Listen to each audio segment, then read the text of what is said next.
বিদায় হজের মর্মবাণী। শুক্রবার ৯ জিলহজ ১০ হিজরি সনে হজের সময় আরাফা ময়দানে দুপুরের পর হযরত মুহাম্মদ সাল্লাল্লাহু আলাইহি সাল্লাম লক্ষাধিক সাহাবার সমাবেশে এই ঐতিহাসিক ভাষণ দেন। হামদ ও সানার পর তিনি বলেন, হে মানুষ, তোমরা আমার কথা শোনো। এরপর এই স্থানে তোমাদের সাথে আর একত্রিত হতে পারবো কিনা জানি না।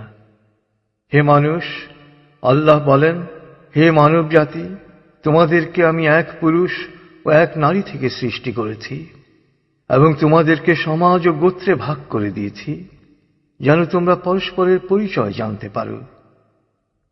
অতএব শুনে রাখো, মানুষে মানুষে কোনো ভেদাভেদ নেই। আরবের উপর কোনো অনারবের, অনারবের উপর কোনো আরবের শ্রেষ্ঠত্ব নেই। তেমনি সাদার উপর কালোর বা কালোর উপর সাদার কোনো শ্রেষ্ঠত্ব নেই। তোমাদের মধ্যে সেই ব্যক্তি আল্লাহর কাছে সবচেয়ে বেশি সম্মান ও মর্যাদার অধিকারী যে আল্লাহকে ভালোবাসে। হে মানুষ, শুনে রাখো, অন্ধকার যুগের সকল বিষয় ও প্রথা আজ থেকে বিলুপ্ত হল। জাহেলি যুগের রক্তের দাবিও রহিত করা হল। হে মানুষ, শুনে রাখো, অপরাধের দায়িত্ব কেবল অপরাধীর উপরই বর্তায়। পিতা তার পুত্রের জন্যে আর পুত্র তার পিতার অপরাধের জন্যে দায়ী নয়। হে মানুষ, তোমাদের রক্ত, তোমাদের সম্মান, তোমাদের সম্পদ পরস্পরের জন্যে চিরস্থায়ীভাবে হারাম অর্থাৎ পবিত্র ও নিরাপদ করা হল। যেমন আজকের এই দিন, আজকের এই মাস, এই শহর সকলের জন্যে পবিত্র ও নিরাপদ। হে মানুষ, তোমরা ঈর্ষা ও হিংসা বিদ্বেষ থেকে দূরে থাকবে। ঈর্ষা ও হিংসা মানুষের সকল সদ্গুণকে ধ্বংস করে। হে মানুষ, নারীদের সম্পর্কে আমি তোমাদের সতর্ক করে দিচ্ছি। তাদের সাথে নিষ্ঠুর আচরণ করো না। তাদের উপর যেমন তোমাদের অধিকার রয়েছে, তেমনি তোমাদের উপর তাদেরও অধিকার রয়েছে। সুতরাং তাদের কল্যাণের দিকে সবসময় খেয়াল রেখো।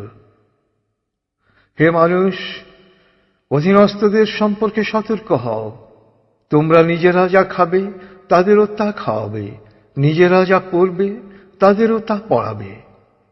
শ্রমিকের শরীরের ঘাম শুকানোর আগেই তার মজুরি পরিশোধ করবে।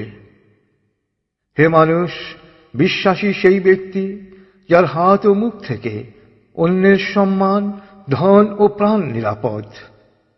সে নিজের জন্য যা পছন্দ করে অন্যের জন্য তাই পছন্দ করে।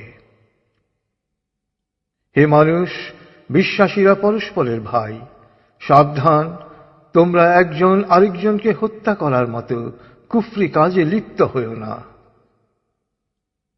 হে মানুষ, শুনে রাখো, আজ হতে বংশগত শ্রেষ্ঠত্ব বা কৌলীন্য প্রথা বিলুপ্ত করা হল। কুলীন বা শ্রেষ্ঠ সেই যে বিশ্বাসী ও মানুষের উপকার করে। হে মানুষ, ঋণ অবশ্যই ফেরত দিতে হবে। বিশ্বস্ততার সাথে প্রত্যেকের আমানত রক্ষা করতে হবে। কারো সম্পত্তি সে যদি স্বেচ্ছায় না দেয় তবে তা অপর কারো জন্য হালাল নয়। তোমরা কেউ দুর্বলের উপর অবিচার করো না। হে মানুষ, জ্ঞানীর কলমের কালি শহীদের রক্তের চেয়েও মূল্যবান। জ্ঞান অর্জন প্রত্যেক নরনারীর জন্য ফরজ, কারণ জ্ঞান মানুষকে সঠিক পথ দেখায়। জ্ঞান অর্জনের জন্য প্রয়োজনে তোমরা চীনে যাও। হে মানুষ, তোমরা তোমাদের প্রভুর ইবাদত করবে, নামাজ কায়েম করবে, যাকাত আদায় করবে, রোজা রাখবে, হজ করবে আর সংঘবদ্ধভাবে নেতাকে অনুসরণ করবে। তাহলেই তোমরা জান্নাতে দাখিল হতে পারবে। হে মানুষ, শুনে রাখো, একজন কুশ্রী কদাকার ব্যক্তিও যদি তোমাদের নেতা মনোনীত হয়, যতদিন পর্যন্ত সে আল্লাহর কিতাব অনুসারে তোমাদের পরিচালিত করবে, ততদিন পর্যন্ত তার আনুগত্য করা তোমাদের অবশ্য কর্তব্য।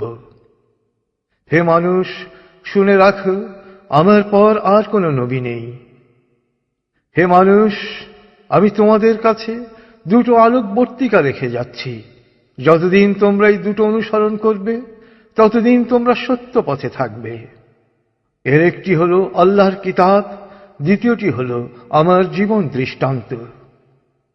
হে মানুষ, তোমরা কখনই ধর্ম নিয়ে বাড়াবাড়ি করো না, কেননা অতীতে বহু জাতি ধর্ম নিয়ে বাড়াবাড়ি করার কারণে ধ্বংস হয়ে গেছে।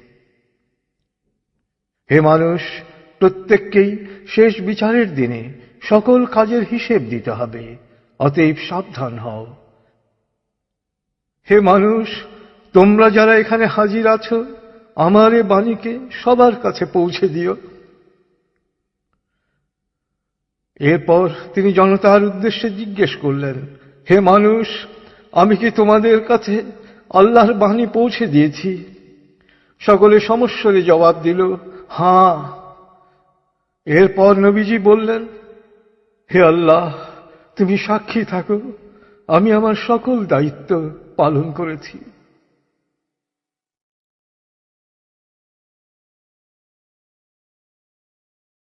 রাসূলুল্লাহ সাল্লাল্লাহু আলাইহি সাল্লামের উম্মত হিসেবে আমাদেরও দায়িত্ব তার এই শেষ বাণী সবার কাছে পৌঁছে দেয়া। আল্লাহ আমাদের সবাইকে এ দায়িত্ব পালন করার তৌফিক দান করুন। আমিন।